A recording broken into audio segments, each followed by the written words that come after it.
तो चलिए दोस्तों, बेसिक क्लास 2 में आप लोगों का स्वागत है।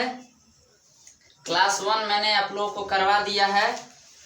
क्लास 1 देख लें और इसके बाद ही क्लास 2 देखने का प्रयास करें, तब आप लोगों को अच्छी तरह समझ में आएगा, अन्यथा थोड़ा सा समझने में समस्या होगा। चलिए, हमने प्राकृत संख्या के बारे में बता दिया है। अब इसके आगे आप लोगों का पूर्ण संख्या आता है, तो पूर्ण संख्या समझने का सबसे पहले प्रयास करते हैं। पूर्ण संख्या को अंग्रेजी में होल नंबर कहा जाता है।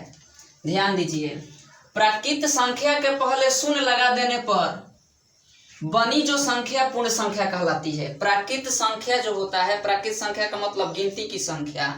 गिनती की संख्या के पहले 0 लगा देंगे तो पूर्ण संख्या हमारा बन के तैयार हो जाएगा। अब देखिए, 1, 2 ये सब हमारा क्या है? प्राकृत संख्या। क्या है? प्राकृत संख्या। प्राकृत संख्या के पहले अब हम क्या लगा दिए? शून्य लगा दिए। तो अब इसको हम प्राकृत संख्या ना कहकर क्या कहेंगे? पूर्ण संख्या कहेंगे। इसका मतलब जैसे ही हम आगे जाएंगे तो बढ़ता मान चला जाएगा और सबसे कम मान किसका होगा? 0 का। सबसे छोटा मान 0 हो जाएगा, सबसे बड़ा मान नहीं बताया जा सकता है। तो कहेंगे कि सबसे छोटी पूर्ण संख्या हमारा क्या होगा? तो 0 होगा। कोई पूछेगा कि सबसे छोटी पूर्ण संख्या क्या होगा? तो 0 होगा, क्योंकि सबसे छोटा ही इसमें क्या है? 0 है। और सबसे बड़ी पूर्ण संख्या क्या होगा? तो इन्फिनिटिव। जब आदमी किसी का मान ज्ञात नहीं कर पाता है तो उसको इन्फिनिटिव मान लेता है। इन्फिनिटिव का मतलब होता है अनंत, अपरिभाषित। जिसको परिभाषित नहीं किया जा सकता उसी को क्या बोलते हैं? इन्फिनिटिव बोलते हैं। तो सबसे बड़ी पूर्ण संख्या इन्फिनिटिव, अनंत या अपरिभाषित बोलेंगे। अब जैसे ही हम आगे बढ़ेंगे तो पूर्णांक संख्या से हमारा दर्शन होगा। इंटेजर नंबर जिसको बोलेंगे। क्या बोलेंगे? Integer number. अब क्या होगा कि जब पूर्ण संख्या में ऋणात्मक संख्या सम्मिलित की जाती है, वे बनी संख्या पूर्णांक संख्या कहलाती है। तो पूर्णांक संख्या हमारा कैसे बनेगा? जो पूर्ण संख्या होगा 0 से स्टार्ट होगा, इससे पहले हम क्या लगा देंगे? इससे पहले ऋणात्मक संख्या ऐड कर देंगे, तो हमारा क्या संख्या बन जाएगा? पूर्णांक संख्या बनकर तैयार हो जाएगा। अब ध्यान दीजिए, ये हमारा जो संख्या होगा ये सारी पूर्ण संख्या है। सारी क्या है? पूर्ण संख्या। पूर्ण संख्या के पहले हम क्या लगा देंगे? ऋणात्मक संख्या। पूर्ण संख्या के जैसे ही पहले ऋणात्मक संख्या लगा दी जाए तो हमारा पूर्णांक संख्या बनकर तैयार हो जाता है। अब ध्यान दीजिए, ये हो जाएगा पूर्ण संख्या। पूर्ण संख्या। इससे पहले लगाया गया है ऋणात्मक संख्या। अब ध्यान देने वाला बात यह है, 1 मिनट बात का है। ध्यान देने वाली बात यह है कि 0 के आगे जो संख्या होता है इसमें प्लस छुपा होता है, लेकिन लिखा नहीं जाता है। 0 के आगे जो संख्या होता है, अब इधर देखिए बढ़ता है, इसको बोलेंगे दाएं। 0 के आगे जाएंगे दाएं, और 0 के इधर जाएंगे बाएं। तो दाएं बाएं 0 के आगे से ही नहीं, मतलब समझिए कि इधर जा रहे हैं तो दाएं जा रहे हैं, इधर जा रहे हैं तो बाएं जा रहे हैं। मतलब ना कि अब हम ऐसे खड़ा हो गए तो ये वाला हो गया दाएं, ये वाला हो जाएगा बाएं। मतलब इसके तरफ जाएंगे तो दाएं जाएंगे, इसके तरफ जाएंगे तो बाएं जाएंगे। कहने का मतलब ये है कि इधर जा रहे हैं तो बढ़ रहा है। 0 से 1 बड़ा है, 1 से 2 बड़ा है, 2 से 3 बड़ा है, 3 से 4 बड़ा है। तो 0 के आगे जो संख्या होगा उसको बोलेंगे धनात्मक संख्या, और 0 के जस्ट जो पीछे होगा उसको बोलेंगे ऋणात्मक संख्या। धनात्मक संख्या का मतलब इसमें प्लस रहेगा लेकिन छुपा रहता है, लिखा नहीं जाता। लेकिन ऋणात्मक संख्या में माइनस लिखा जाता है। और 0 हो जाएगा तो 0 को ना बोलेंगे धनात्मक संख्या और ना ही ऋणात्मक संख्या। मतलब 0 हमारा ना ही धनात्मक संख्या होगा ना ही ऋणात्मक संख्या होगा।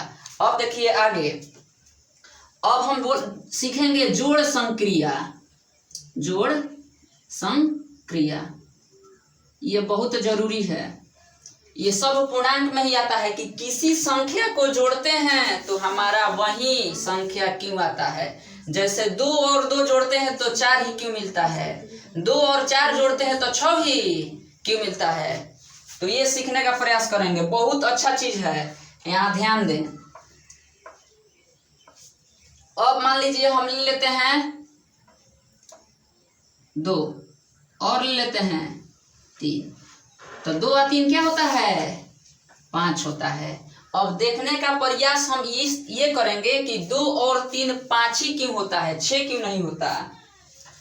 फिर एक ध्यान देते हैं, दूसरा लेते हैं कि 6 -3 बराबर 3। मतलब ये दोनों में थोड़ा सा डिफरेंट हुआ, इसमें प्लस लगा, इसमें माइनस लगा। प्लस का मतलब हो जाएगा हमें दाईं तरफ जाना होगा, दाईं के मतलब इधर, और माइनस का मतलब होगा कि बाएं तरफ जाना होगा। प्लस का मतलब इधर जाना होगा, माइनस का मतलब इधर जाना होगा। तो ध्यान दीजिए, ये 2 हो जाएगा, 2 हो जाएगा ना। अब ये प्लस है, क्या है? प्लस। इसका मतलब 2 पकड़ लेंगे, 2 कहाँ है जी? यहाँ है। अब प्लस का मतलब उसके आगे कौन स्टेप? 3 स्टेप आगे। अब देखिए 2 हो जाएगा, इसके 3 स्टेप आगे जाइए, 1 2 3, कहाँ पहुंच गए? 5 पर। तो हमारा क्या मिल गया? 5। क्या मिल गया? 5। अब ध्यान दीजिए, ये हो जाएगा आपका 6। अब 6 हो जाएगा, 6 को पकड़ लेंगे, 6 तो नहीं है ना, अब यहाँ लिख देते हैं 6। अब माइनस है, इसका मतलब किधर जाएंगे? बाएं, लेफ्ट साइड जाएंगे। तो 6 हो जाएगा, तो 6 को हम पकड़ लिए। अब माइनस का मतलब किधर जाएंगे? बाएं। कई स्टेप? 3 स्टेप। तो 3 स्टेप जाइए, 1 स्टेप, 2 स्टेप और 3 स्टेप, कहाँ पहुंच गए? 3 पर। तो हमारा मान क्या हो गया? 3। अब आगे फिर ध्यान देते हैं, एक और ले लीजिए, लिख लेते हैं -2 और +5। ठीक, तो ये हमारा क्या हो जाएगा? आदमी सीख जाता है। अब देखिए 2 हो गया ना, तो -2 पकड़ लेंगे, -2 पकड़ लिए। अब प्लस का मतलब दाएं, प्लस का मतलब दाएं। कई स्टेप? 5 स्टेप। तो -2 के 5 स्टेप आगे जाइए, 1 2 3 4 5, कहाँ पहुंच गए? 3 पर। इसका मतलब हमारा मान क्या मिल गया? 3। तो -2 में से अगर हम -2 में से 5 जोड़ेंगे तो क्या मान मिलेगा? 3। बुझा रहे हो? अब देखिए एक और देख लेते हैं, -2 और -1, -2 और -1। अब -2 पकड़ लिए, -2 कहाँ है हमारा? यहाँ है। अब माइनस का मतलब किधर? दाएं। किधर?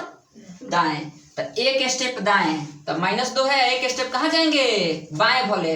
माइनस का मतलब बाएं होता है ना, तो -2 के 1 स्टेप बाएं जाएंगे तो क्या मिल जाएगा? -3।